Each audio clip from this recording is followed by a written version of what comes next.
আসসালামু আলাইকুম রহমতুল্লাহ। সুপ্রিয় দর্শক, পল্লীবার্তা চ্যানেলের পক্ষ থেকে স্বাগতম। ইসরায়েলের হামলায় ইরানের সশস্ত্র বাহিনীর প্রধান মেজর জেনারেল মোহাম্মদ বাগেরি নিহত। করুণ পরিণতির মুখোমুখি হবে ইসরায়েল, আয়াতুল্লাহ খামেনি।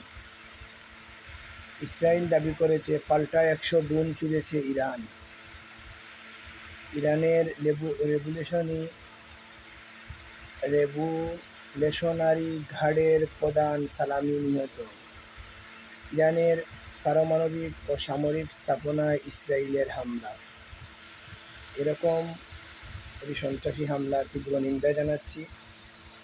কেন ইসরায়েল এই উস্কানি দিয়ে ইরানে হামলা করলো তার তীব্র নিন্দা ও প্রতিবাদ জানাচ্ছি। এ ধরনের উস্কানি দিয়ে একটি যুদ্ধের দামামা বাজিয়ে দেওয়া মোটেই যুক্তিসঙ্গত নয়।